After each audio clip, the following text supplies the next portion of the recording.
What's up, y'all, and welcome to Worldly Church Girl Live. It's your girl, your host, Lillian Harshaw. Let's address the elephant in the room. What in the world is Worldly Church Girl? Worldly Church Girl Live is just like the podcast. Uncut, raw, unfiltered conversations with kingdom-minded people who are sharing their life stories, how they overcame for God's glory. So sit back and relax and enjoy Worldly Church Girl Live.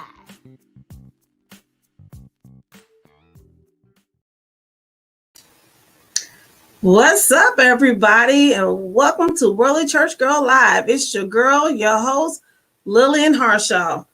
It's been a minute. I have been gone for 2 weeks, 14 days. Don't know how many hours, don't know how many seconds, and don't know how many minutes, but I was sick the first week.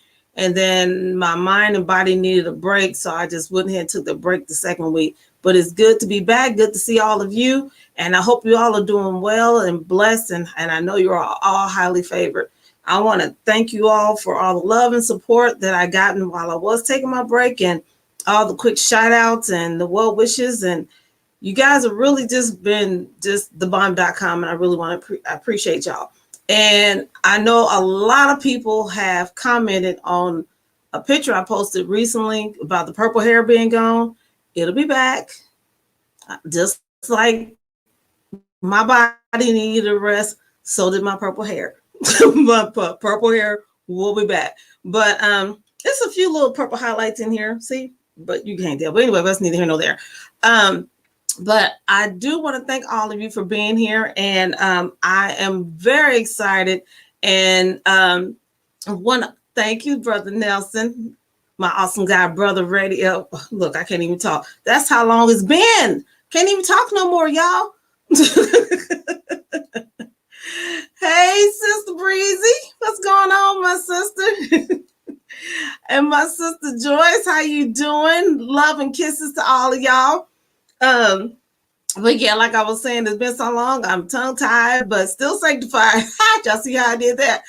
Got bars. But anyway, I want to thank God for my next guest. I don't know if this was before I think it was before I got sick. But anyway, that's neither here nor there. I reached out to her because I saw her page and she had a book out. And I did read the book. Now, she told me I could read a book, and I did read her book, the whole book, not just the front cover, not just the middle and the end, so I can act like I read it. No, and let me correct that. I listened to the whole book because I'm an audible person. I listened to the whole book, and y'all, this is a wonderful book, to the point where I did put a review on there on Amazon that I truly enjoyed the book. And it's not just for Christian women. I really feel like this book can do well for anybody, any woman, I should say, because it is geared towards single women that needs help. And I'm going to stop right there because I don't want to give up too much. But I really enjoyed this book. So it gives me honor and privilege to bring to the floor, as we say on Clubhouse, Miss Coach Abby, aka Abigail Brooks. How you doing, lady? Hi, Lillian. Thanks for having me.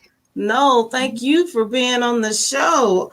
I mean, I don't think I even told you that I did that I put a review on Amazon. Okay, I really did it. Yeah, I really enjoyed your book. I was surprised. I mean, not surprised that I was going to enjoy it, but I was surprised that it was, how some books are Christian based and they could be so Christian that the average person can't really get into it or read it or feel like you can get information from it. I really felt like your book can do that for anybody that will pick it up and read it. So, kudos to you. Kudos to you for doing that. I appreciate it. Yeah, I'm gonna look at that review. Look, it was all bad, girl. No. Gave you 1.5 stars. No, I really enjoyed it. So I highly recommend it. So we're not going to get into the book yet. Y'all might have to hold on because I want y'all to know about the author herself. So I want to know, when you was growing up, who was your biggest influence? So my biggest influence was my mother, and I talked about that, in my book. When I look at the example that she set before me and my siblings, and how she presented herself, as a wife and as a mother, I really admired her. And up until my father passed away, she really did a lot to take care of him when he got sick. So that's as a young wife and as a mother, that's admirable to me. Now, when your family was going through that, because like I said, I did read your book. What was the one of the things that you noticed the most during that time when your dad was going through his ailments? What was the things that you noticed the most from your mom? I noticed that my mom had to step up. And when I mean by stepping up, her and my dad came from an era where there was more traditional roles, where my dad worked outside of the home. My mom she was a homemaker, so she took care of my siblings and I. And so she really didn't get involved with the finances or the anything outside of the home. So when my dad got sick, then she had to step up and learn those things that she kind of had taken a back seat of over those years that they were married. And so that, for her to step up and take that control while caring for my dad was really showed that she was really in it for her vows, through sickness and through health, through, to death do us part. And I know that a lot of times, like the wife, sometimes, I'm not gonna say all the time, sometimes the wife can take out their frustrations on the family. Did you see that from your mother at all, or no? No, and by the time that my father got sick, we were out of the house. But Okay. so we were all grown and out of the house and living our lives. But even with speaking, to her, there was no type of, of course, frustration with caring for my dad, those difficult times. And I, hope I wouldn't have to experience, being a caretaker to anybody, but the usual frustrations. But as far as like taking anything out on anybody, I didn't recall her doing that. Now, what made you decide to be an author? When did you feel that urge, that itch, that writing itch? So what happened was the publisher that published my book actually reached out to me via Facebook Messenger and told me, she was like, "Hey, I love what you're doing. I think you're doing good work. I believe in your mission. Have you thought about writing a book?" So the opportunity presented itself to me, because before that I had no desire to write a book, didn't really think about it. But when she approached me about thinking about it and explained to me more about how a book could really, help me, I decided to, okay, well, I have a lot to say. I have a lot of wisdom and experience to share, with single Christian women that want to get married. I've been there before. Then I decided to take her up on her offer and start writing the book. So it was actually her, the publisher, reached out to me first about my work. Now, did you instantly know at that time when she said, "Hey, you want to write a book? I know exactly what I'm going to write about," or did you have to like sit back and think about it? I had to sit back and think about, like, I knew what the book would be geared towards, but sitting back and really organizing my thoughts to me was the hardest thing for me. So really organizing it, making sure I put in there what I felt was important that would be helpful to women. Because I mean, when you're talking about relationships, there's so much that you can talk about, right? So Right. really, I had to really sit back and organize my thoughts about what would be important and what would move this single woman from being single to being closer to where she wants to be, and that's marriage. Mm-hmm. Now, let's get into the nitty gritty of it all. Let's talk about your book itself, and what is the title of your book? So the title of my book is From Dating to I Do, a Christian woman's guide to praying, planning, and preparing for her future husband. Okay, so What made you come up? How did you come up with the title? So I had several titles in mind. Like one of them was from Mrs. to Miss or Miss to Mrs.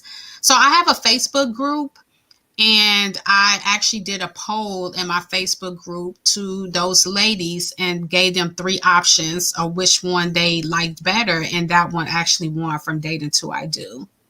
Oh, okay. Yeah. Now, let me see. I'm trying to think how I want to. So there was a part in your book when you were talking about how a woman should spend her time when she's single. Um, I want you to expound on that a little bit because that part of the book really was like revelation to me. Yeah, I'm married. I was married now, but but I know, 85%, and I know I used to say 80, but I'm gonna pump it up now. 85% of the women in church are single. Yeah. And I will say half of that number, no, I won't say half, maybe a third of that number are not happy. They're miserable because they're not married. Mm-hmm. So what advice would you give them to how to spend their singleness, their single phase in life? Okay, so that's a good question, and I do talk about two things as far as especially Christian single women and how they should um, focus, what they should focus on in their single lives. One is to continue to take action, right? So when I say taking action, continue to put yourself out there, continue to go out on dates, make yourself friendly, you know, participate in, I know we're in COVID now, but participate in social distancing events, doing online dating, and if you can. So continue to put yourself out there in order to meet that person is number one. And number two, while you're doing that, what is God calling you to do? What is your purpose? Do you know what your purpose is? Do you know why you're still single? Because sometimes God won't move you to the next season until you've completed the work that you need to do in the current season that you're in. So you really need to, I encourage the single women to, if you don't know what your purpose is, if you don't know why God still has you in this season, really pray about it, seek wisdom, discern about it, and ask him, what is it that you will have me to do? What is it that you want me to learn from this season? And I'm trying my best not to give away too much of your book because you threw in so many good gems in there. Because there was a part in there, sorry, but there was a part in there where you talk about how a lot of women feel like God is punishing them for being single, and and they're not married, and while they're waiting for the right one. Why do you think that is? Why do you think that they feel like this is a punishment in their single state versus, as you said, a time for them to grow and to prepare themselves? Why do you think that is? Because when we want something so bad and our prayers are not getting answered, it could feel like a punishment because Mm-hmm. you've been praying for it. You believe that you're ready. Like, Lord, I'm ready. I'm doing this. I'm doing that. Why isn't he here? Why am I not married? And also comparison. So I see so and so getting married. I see so and so getting married. They scrolling on Instagram and Facebook, looking at all these happy couples being married, and they're questioning God, why isn't it me? Why am I Mm-hmm. not the one that's married? What's going on with me? Then there becomes that self-doubt and that insecurity. And so it does feel like punishment because their prayers are going unanswered. And so um instead of and it's hard, right? Because they're not even being single, but I'm sure Lillian, in your current season, and myself, there are things that we've prayed for and Mm-hmm. haven't seeing God move, and we're saying, well, is this punishment, Lord? Like, what is it? So it's really important for us to sit back and kind of slow down and really listen to what God is trying to tell us and not look at it as punishment. Amen. Because we want it right now. Yes. I know we all like to sing he's an on-time God and he's a right now God, but we like but we want on time to be our time. And we want and and they always, that song, he may not come when you want him, but he's always on time. No, I need him come when I want him. Yeah. It's a challenge. That faith. Yeah. Oh my gosh. It is. Yeah. It's definitely, a challenge. And so you grow weary. I know there's throughout the book of Psalms, King David has grown weary, being tired of being chased by his enemies, asking God, when is he going to rescue him? When are you going to save me? So I think that we've all been there. Like, Lord, like, when is this time going to come for me? Are you punishing me, and why are you punishing me? So it's that season of weariness creeps up. Right. So we have a question. Why is being single deemed as a bad thing by married people? I'm dating, but I'm still single. I'm choosing to wait. I'm gonna let you answer, then I'll chime in rather. Okay. So I haven't personally seen married people deem single people. I've seen singles deem themselves as being single as a negative thing. So that's exactly what I'm seeing. And as far as dating, that's good that you're putting yourself out there. I always talk about, I believe in my book, but also in my Facebook group, I talk about what it means to actively wait on God. So actively waiting on God means you're putting yourself out there, you're dating, you're meeting people, you're showing yourself friendly. You're showing that you're available and this is what you want, versus passively waiting on God. You're just praying and not really taking action. You're not activating your faith, is what I call it. Faith without works is dead. So it's important that your actions activate your faith. So I think that's great that you're dating. And also when I hear dating and waiting, I'm not sure what that means. Are you saying that you're dating, but the right person hasn't came along, or are you dating just to, be dating? So I just need some clarity around that. Okay. And while he's clarifying that, I'm going to say, I think it's a generation. Now, depending on the generation, I know the older people used to pressure you about getting married. You need to get married before you get too old, especially with women. Well, no, they did that to men too. You need to settle down to get married. I know the older generation just do that, but I think our generation not so much pressuring people to get married. If anything, we're more like, finding out who you are, live life, experience some things, and then, take your time. And once you figure out who you are, then you'll know what you want. That's the best way, I think. And again, that's my opinion. But he said, I'm waiting for the right one. Yeah. And and that's what you should do. You should wait for the right one. Yeah. Don't be picky. Be as picky as you want to be. Be just as picky as you are when you go to a grocery store picking fruit. You don't pick a bad apple. You find the best looking apple that's in the bunch. So that's why I don't trust those little Walmart shopping for me things. I don't know what you're gonna pick for me. No, sir, no, ma'am.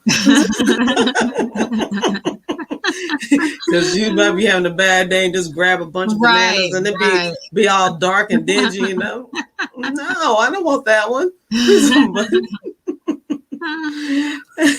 Hey sis, how you doing? But also, let me know if I'm saying too much of your book. Oh no, go ahead. No, okay, perfect. I told you I love your book. Okay. Another part that you was talking about was Lack of confidence is a jerk magnet. Baby, when I tell you, I almost threw my phone across the room when I heard that part, because I know for a fact that women can do one or two things: have such low esteem that they'll settle for anything, or have so much low self esteem that nothing comes to them. It goes either way. And so they're either thirsty, that's the truth, or they're just mean and bitter and mad at the world about it. Yes. And these men, energy doesn't lie. Yes. Yep. And they pick up on it. So when you said that, I was like, listen, if you were here when that part came up and I had a church fan, it would have got thrown at you. So I want you to expound on that too, because that was it for me. I almost turned the phone off, but that was it for me. Yeah, it's true. It's like you said, energy plays a huge role in the person that you attract, right? So if you're putting out there low confidence, your insecurities, that low self-esteem, men are hunters. They're naturally born hunters. Okay. That's how God made them. That's just how God made them. While women, we're more emotional. So when a man can sense that, and they joke about it. I've seen it in movies. They joke about it. Oh, I know her. I know I can get with her because she got daddy issues, or because she has low self-esteem. And so when you put that out there, then that's what you're going to attract. You're going to attract those jerks. You're going to attract those men that don't want a commitment. You're going to attract those cheaters or anybody else that you don't want in a husband. So until you set your confidence in Christ, until you know who you are in Christ, then that's when those things are going to change. Not saying that you're going to have men that's not going to try you, because you're going to have people that's going to try you, but you're also going to see the level go up as far as the type of men that you actually attract that will be marriage worthy. Mm-hmm. And then the men that will try you, they will find out real quick. That's right. That's that right. They need to go try it somewhere else. Exactly. That this ain't that. Exactly. Yes. We're gone that foolishness. Right. And okay. Can I say one more thing from your book, and then I'm gonna stop? Yeah. Okay. When you was talking about how, and this happened to me, how people used to tell you all the time that you don't smile enough. Yes. That you always look mean, even though I can tell that that's not true. You have a sweet demeanor. You're a sweetheart. But I used to get that too. And I'm like, what am I supposed to do? Just walk around just right. Who does that? But you said you had to learn to change your posture, change your energy. Yeah. And it brought you Mr. Manis in your life. And from your profile picture. Yes. And a quick story that brought Mr. Man in my life. Same thing, profile picture. Okay, online dating. Hallelujah. Showing the pearly whites. And like you, I hate to smile. Hate smiling. Yeah. But I had to learn how to. So again, why is it so important for us women to learn how to be tough and soft at the same time? And why do we feel that we can only be tough? Right. Yeah. In order, it's okay to have that level of independence, but when you want a relationship, you need to have that vulnerability. You need to have that level of trust. You need to let that man you need to allow that man to be the man that God again has naturally created men, and that's to be leaders, Mm-hmm. right? And so Right. it's important for women to tap into their feminine energy. So many women, and I talk about that too in my book, that so many women give off this masculinity that drives a good man away, that wants to take care of his family, that wants to provide for their family. And like I said, there's nothing wrong with having your own, being independent, but we have to learn how to turn that on and off. Okay. Right. So that Right. that end up that masculinity may show more at work, in the boardroom, as an entrepreneur, in your career, where you have to, have this level of, I'm the leader, I'm the CEO, I've climbed this career ladder and this is what I had to do to get here. But when you're talking about a romantic relationship, where you're talking about being vulnerable to a person, where you're talking about sharing your space with the person, now we're talking about how to tap into that feminine energy. How learning to be soft, learning to be vulnerable, learning to smile, learning roles, within that romantic space, while also still, carrying that independence, but also having that balance of that feminine energy too is what's important, and that's what's going to thrive in any relationship. Right. Now, why do you think the church just doesn't like to talk about relationships and dating? Why do you feel like that's why it seems like they talk about marriage, but it just doesn't seem like they talk about the premarital part of it? I believe that the church has, and and this is just my opinion, but I probably agree with it, but go ahead. okay. The church has a false perception of what a single woman should be doing. They believe that a single woman should just only pray, and that the man will fall out the sky and they will live happily ever after. But that's not how God works. Right. And I don't know Right. where that false perception comes from. Look, I gotta adjust myself on Right. that one. Like marriage just happens magically. I wish Mm-hmm. I wish it was that easy, but that's not how God works. He doesn't just let our blessings just fall out the sky without us doing any type of work to get to where he wants us to be. And I really believe that that's why it's not being taught, because so many pastors and leaders just teach for the women just to sit and wait. And I don't know what they teach to the man, but to the women, sit and wait on the God. Oh, sit and wait on your husband, because when a man finds a wife, he finds a good thing. But they don't teach Mm-hmm. the women how to position themselves to be found. Mm-hmm. How is Mm-hmm. she going to be found if she don't know how to position herself? How is she going to be found when she don't know where to go to be found? So you see, there's, it's, to me, it's the teaching is backwards. Right. I like to use, how the Christians always say, help me find my Boaz, Lord, I want my Boaz. But Ruth did the work. She went out to the fields to position herself in the I fields. was thinking about Ruth when you was talking. Yes. For Boaz Yes. to see. He asked his servant, oh, who is that? She's new. I've never seen her. So she Mm-hmm. went out there to position herself. She didn't hide behind Naomi. She didn't hide behind her mother-in-law. She did what her mother-in-law told her, and she positioned herself. And I think that piece is just missing within the church. I was just about to say that. I was like, it was her mother-in-law that told her how to do it. That's right.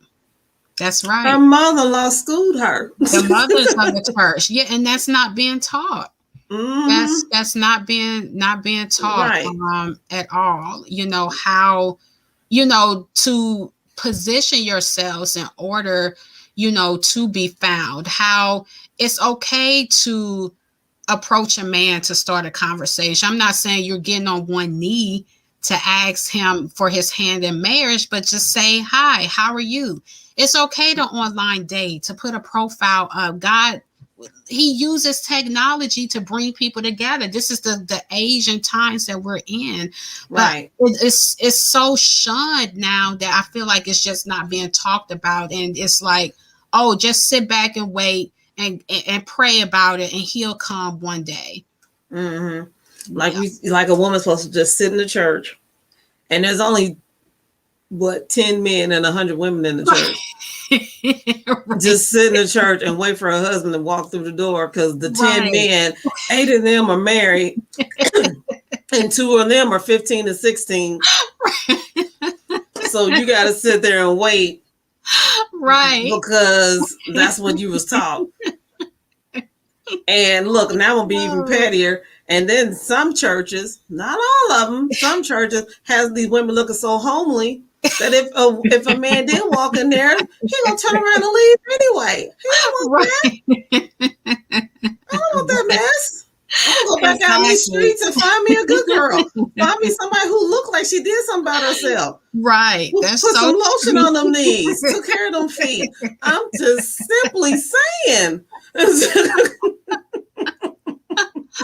Oh my gosh.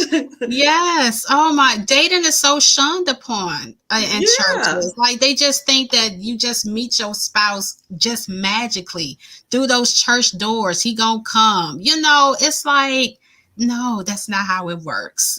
No. And then look, I'm gonna even go back. And then those 8 men, probably half of them are probably 70. Listen. Girl, don't get me started. Look, Lord, gosh. I'm just speaking truth. Oh, boy. It needs to change, Lillian. I'm serious. It really needs to change. Yeah, very much so. And here's the other part too. When they do decide to talk about dating, they need to be upfront, stop sugarcoating it. Yes. And make it plain. That's right. Mm-hmm. Don't sit there and be like, all right, well, if you start dating, you know, y'all just go and meet for coffee and then that's it. Yeah. No. This ain't a meet and greet. What? No. It's called a date. Yeah.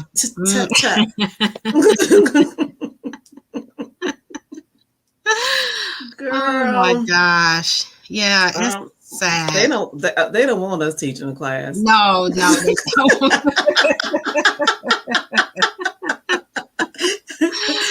Oh my God. Like you and y'all gotta go. Y'all foolish ways.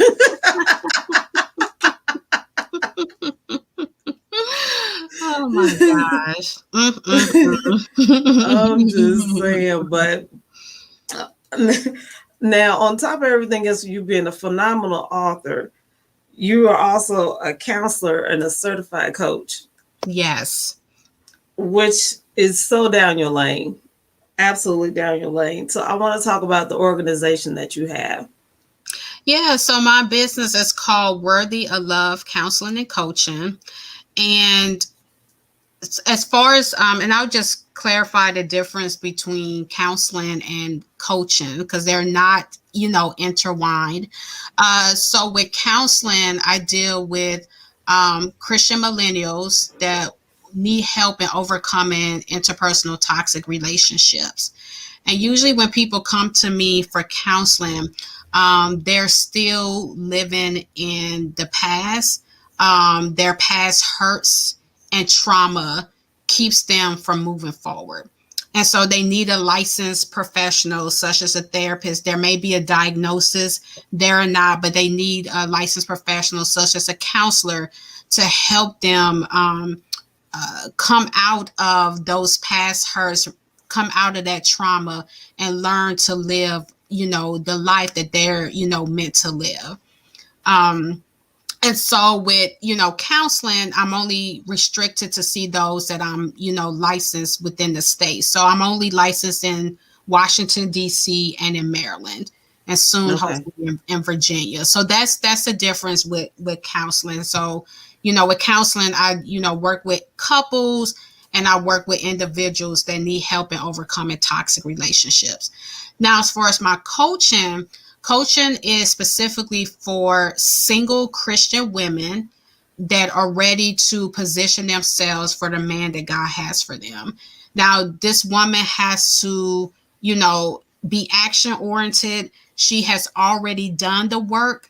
Like, she done already been through therapy. She done talked to her therapist. She healed. She like, I'm ready to meet my husband. Like, show me what I need to do. Tell me what I need to do. And that's the difference, with coaching. So coaching, I only see those single Christian women that are ready to take action and need that push in order to know what to do in order to find their husband or attract their husbands. Okay. So what age group do you work with? I know you said millennials, but is that just what age group? So yeah, millennials about 24. I think it's 24 through 41. Okay. Okay. Mm-hmm. Because I can't keep up with which ages. I know. I only lie. I know I'm Generation X, but but other than that. So, what made you decide to open up this organization? I see the need. People desire relationships. People want healthy relationships. People want marriages.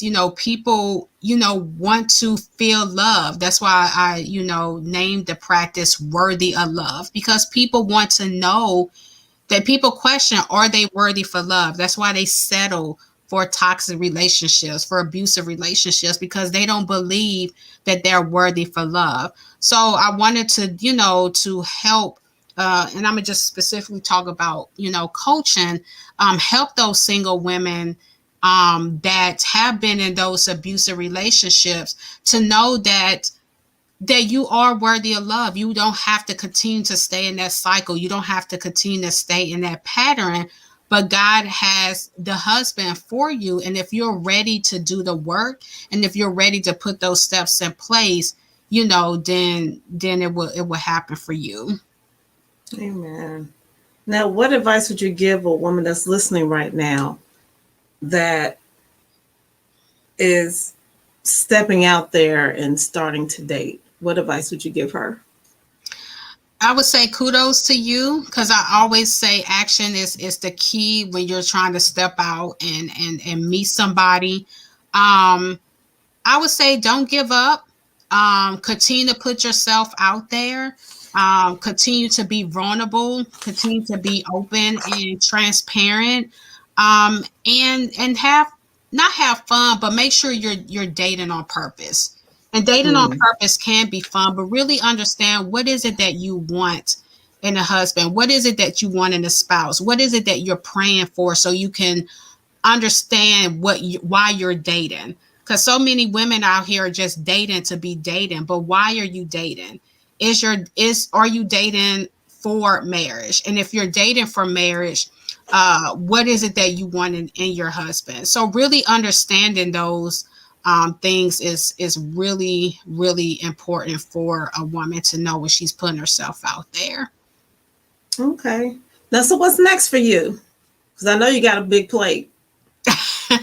Well, really, the what I'm really focusing on now is continuing growing my coaching program and really helping those single women that are ready to take action and attracting their husbands. So that's my goal, is to really grow my coaching program, and then also to continue to market myself as that author and to sell as many books as God wants me to sell. And it's going to happen because, like I said, it's an excellent book. Thank you. I Excellent, appreciate excellent book. Like I said, I highly, highly recommend it. I'm gonna pop back up here. Bow. Highly recommend it. Go it. get it. Get it for anybody you know that's single. or about to be single. Yes. Just get it for them.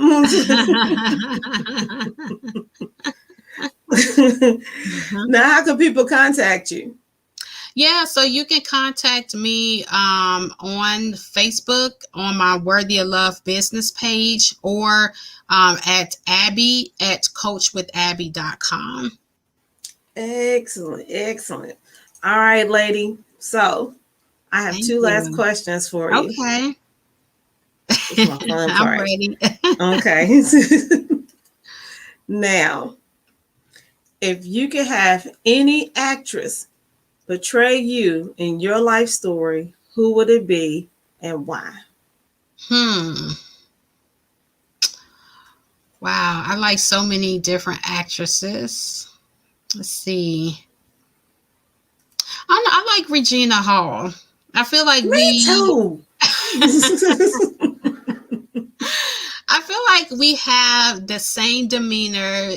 She's down to earth. I love all the roles that she's played in, and she has a good range of roles. Like, she plays that serious person, but she can be in comedy. I really connect with her. I like Regina Hall. That's a good call. I like Okay. that.